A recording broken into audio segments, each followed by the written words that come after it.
v úlohe toho, že by bol ten typ režisérom tohto divadelného diela, a teda možno aj muzikálom, hej. A otázka je, o čo by si chceli slyšet alebo vidieť ten muzikál? O čo by to měl být? Ako? Krysař. Fúha. Môžeme. Ne. Môžeme byť, môže byť podobne, nie? To je celkom zaujímavá téma. Mně to je jedno úplně. Dobre, čiže dáme si krysaře.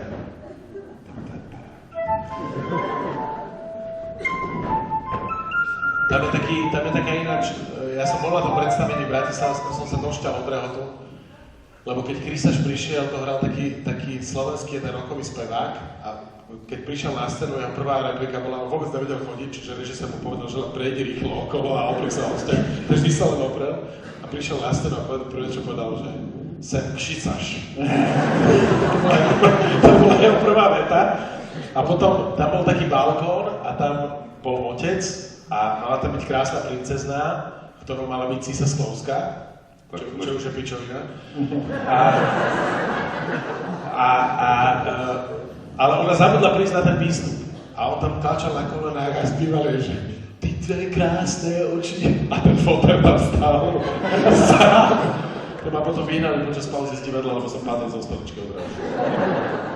OK, čiže dáme si krysaře. Ja teda len poviem, o čo ide. Ondra ako nespokojný režisér je preto nespokojný režisér, pretože je tak preto, ale preto hlavne, že je nespokojný s tým dielom, ktorý si akože kolegové herci pripravili. A on to vlastne pomení, zrežíruje toľkokrát, alebo zopakuje scény, jednoducho s tým dielom urobí, čo chce, toľkrát, koľko on chce, až kým tým vlastne nebude spokojný. Obávam sa, že režisér v tejto polohe bohužiaľ spokojný nikdy není. My to zahrajeme, jo? To zahrajeme. Ty si na mě mluvil, Luboši? Můžeme? Dobre, čiže začína sa hrať, nespokojný režisér, už asi vzťah šípite, že medzi kým je. Okay. Nech sa páči, dámy a páni, začína sa hrať, nespokojný režisér.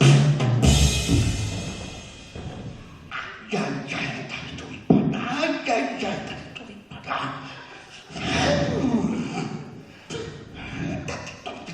Zavolám krysaře. Hej, krysaři! Tu jsem, pane. Znáš moji dceru? Myslím, že ne. To je ona. Julia.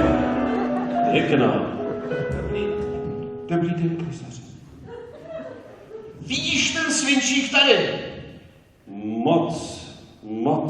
Moc krys. Chví mi ty krysy odsud pryč. Dobrá.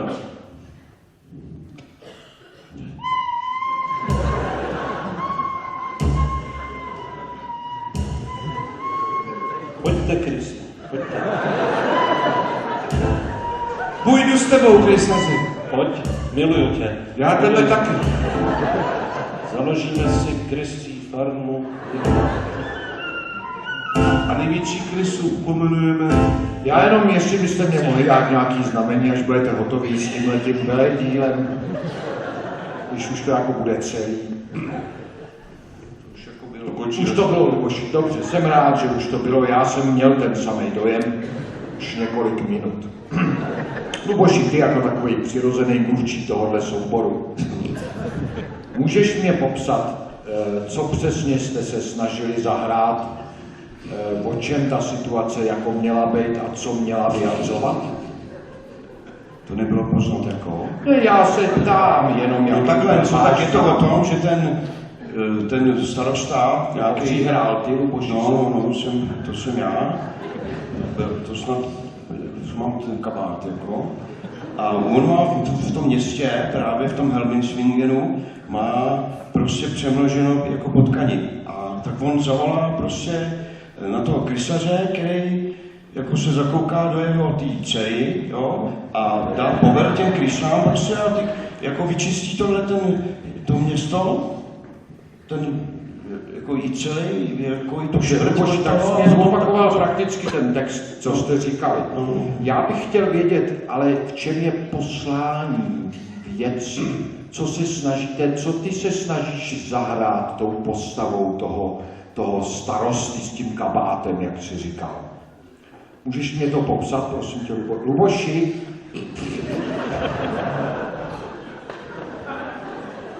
Mně se zdálo, že jsi skamenil. Ne, Dneska, tak můžeš mi teda říct, co se snažíš vyjádřit postavou, kterou jakože už mě to jako irituje. To jsi se snažil vyjádřit, že tě to irituje, dobře? Tak to bys mohl mít hotový poměrně rychle. Co se budeš snažit vyjádřit zbytek té inscenace? No, že už mě to pak jako irituje míň, než to jako odvede. Takže tam je nějaká změna v tom iritování. Jo, je to možné. Luboši, znovu ti pokládám otázku, že jsem se ptal, co se snažíš vyjádřit. No, Takže bys mě neměl odpovídat otazníkama úplně. To jsem udělal. To jsem udělal. Jsem nervózní, no, tak. Takže co se, Luboši, ještě jednou v klidu snažíš vyjádřit tou postavou? Že tě to irituje, potom míň. Dobře, jsem rád, že to vím. Dál? Dál. Dobře, tak co si... O čem se tam bavíte? Můžu se zeptat, Luboši, s Ivanem?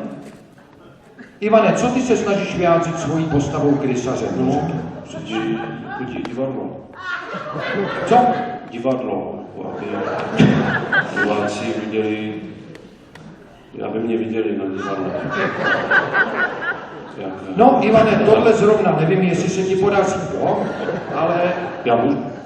Ne, Ivane, postava je někdo, koho hraješ, to je ten krysař. Jak moc se jmenuje ten tvůj krysař? Krysař. To se ti bude dobře pamatovat. Co se tím snažíš vyjádřit, prosím tě? No, že to je taky... Luboši, drž hubu. Já jsem se tě ptal předtím, teď drž hubu, Luboši. No, že se zamiluje do té holky. Se snažíš vyjádřit? No, že je jako zamilovaný. Dobře, že vím, no. To jsem si třeba Že nevšiml. umí hrát na píšťalku. A To jsem si taky nevšiml. že má že on jakože umí ochočit ty krysy. A pak on zapíská a oni jdou za ním. Ale co se děje v něm? Co se děje uvnitř v něm? Ivane. On má rakovinu. No je to zajímavý výklad. Čeho rakovinu má ten krysař, mě řekni. Nevím, to asi... Je to sympatické uznění. Tak určitě bude mít rakovinu něčeho sympatického. Ta rakovina pravděpodobně už to sympatický úplně všechno sežrala, nic tam nezbylo. Rakovina se nám rozlezá po městě. To je... Mohl bys teda, prosím tě, s těma krysama nějak sehnat i tu rakovinu, ať se to nerozleze po celém tom městě? Sehnat? Nějak nalákat zpátky i tu rakovinu. Luboši, prosím tě teda řekni, ať víme, že se tam rozlejzá kromě teda krys i ta rakovina. To jsou informace, které já nevěděl. Takže ty to a teď tady To nechtěli říct. Luboši do žlubu. A Já hraju smutnou Agnes, jsem dcera starosty, já jsem jmenovala do krysaře a Ano, chci, ano. aby ta rola byla smutná. moje otázka zní, Ano. co s tím budeme dělat? Já to můžu někam odníst, ale nevím co. Co s tím bude dělat? Opakuj mě ještě jednou, co hraješ. Já hraju Agnes, jsem smutná holka, chci být jako hezká, fešanda, jsem zamilovaná do krysaře. Co s tím budeme dělat, se ptám. Nic z toho, co jsi jmenoval, se nám nikdy v životě nemůže podařit, aby ti diváci pochopili. Co by pochopili, že jsem Agnes? Tohle snad jediný ještě je schůdný, páč to můžeš říct. Takže Agnes je krásná, No to je právě to, na co jsem... atraktivní. Já na to odpovídám, Agnes je krásná, atraktivní, Ano, je v vše, tom které... případě si dones tamhle tenhle, jak je tam takový ta zelená věc Ano. a schovej si do něj držku. Ivane, jestli tě můžu poprosit.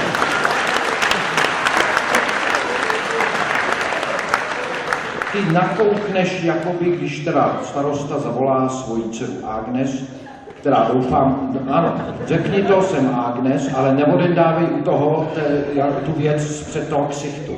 Jsem Agnes. No, mohl bys to prosím tě říct nějakým svůdným hlasem? Jsem Agnes. No, jsem neblbě rychlá v tom taky. Řekni svůdně, jsem Agnes. Jsem Agnes. Chlapi, někdo z vás se buď posral, anebo nevím, co ten zvuk byl. Můžeš to říct jinak, než jako když se ozývá opravdu velký průjem. Pojď. Jsem Agnes. Ivane, můžeš se za něj jako zanořit a řekneš to za něj, jo? Nejdřív se ho zeptej, jak se jmenuje. Jak se jmenuju? Ale ty drž hubu. Ivan se zeptá, jak se jmenuješ. Jak se jmenuješ? A ty se má ne, ty drž hubu. Ty zalez za něj, odpověz si sám.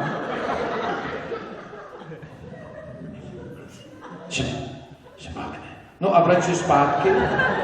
Vidíš, jak se ti to povedlo, no? A řekni, ty jsi svůdná. Ty jsi svůdná. Jo? Můžeš pro jistotu, kdyby tam byli pozornější diváci, dělat takhle prstama. No, to je jenom také pro Ty jsi svůdná. No. Ty řekni, to je po mamince, jo? Ale vrhni se do toho, už se ti zase ta rakovina rozutíkala po městě. Jo? A ty se vrhni do stíhání té rakoviny. A chtěl bych chlapi, potřeboval bych píseň. Domluvili jsme se, že je to muzikál, pochopil jsem to správně. Máte vy nacvičenou nějakou píseň?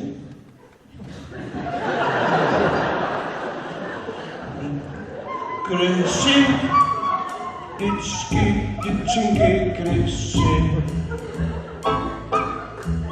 Krysy jsou tady, krysy jsou. Krysy jsou tady, krysy. Dělej krysy. Luboši, tuhle písničku škrtám. To není vysloveně hit, bych řekl. Dlouhý, že? Je to spíš blbý, Luboš. Máš ty nějakou písničku, Ivane? Jsem krysář, za nechty mám špínu. Chytám krysy a rakovinu na uzeninu. Tak tahle je výborná, to bude hit. Takže jsem krysář, za nechty mám špínu, chytám krysy a rakovinu na uzeninu. Jakože ten špek na to, se mu na to jako naleze ta krysář i rakovinou. No, a vy už pak jenom refrén, jen počkej ty rakovino, teď dostaneš uzeninou, jo? Tak, už máš odzvoníno, jo? Máš odzvoníno, rakovino, dostaneš to uzeninou. S chlebem nemůžu. S chlebem, my na tebe jebem, co jakýkoliv konec, jo? Tak pojďme si vyzkoušet tohleto, když teda...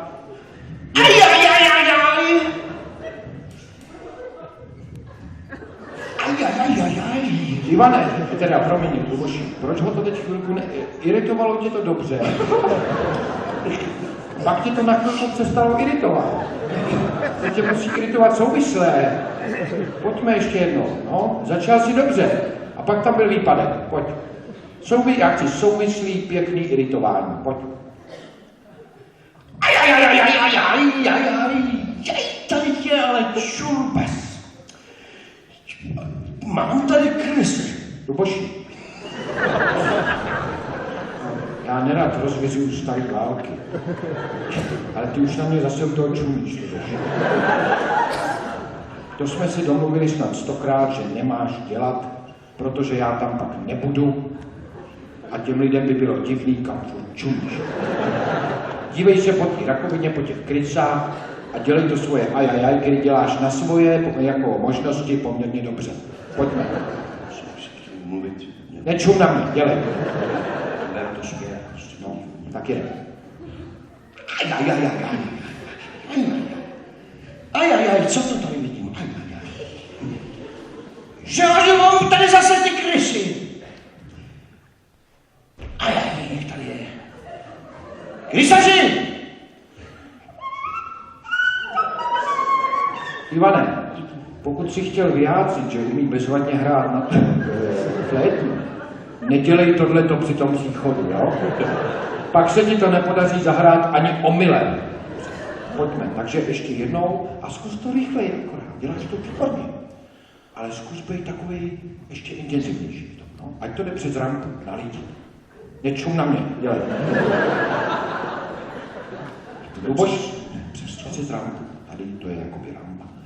Ať to jde do lidí, to se tak říká. Mezi profesionálníma divadelníkama, víš, Luboši, ale to neboj se, to je svět, který tě mine. Tak pojďme. Ajajajajaj.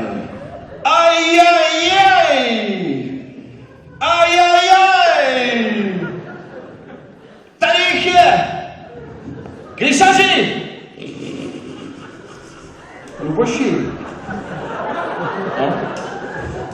snažíš se vyjádřit, že oslep? Ne, to jsem to chtěl přes tu... Ale to není možná blbý, hrej to jako, že je úplně slepý, jo? Proto taky věří tomu, že jeho dcera je mimořádně svůj.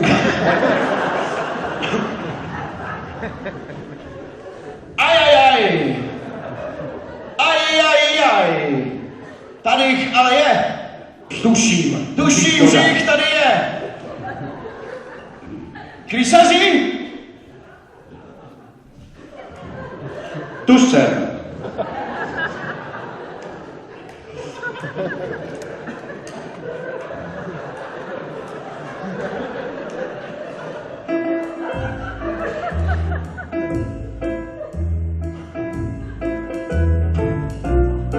Nuž, jsem zde. Já taky. Ať přijde Agnes. Drž si to na té hubě. Jak se jmenuč? Agnes. Joj, ty jsi svůdná. Řekni moje řeč, Luboši. Moje řeč. Tak a zpívej. Já jsem krysař, zamlchtek mám špínu, chytám krysaři na rakovinu, na uzeninu. S chlebem mi na rakovinu jebem, jak krysař, zamlchtek mám špínu, chytám krysy a rakovinu na uzeninu.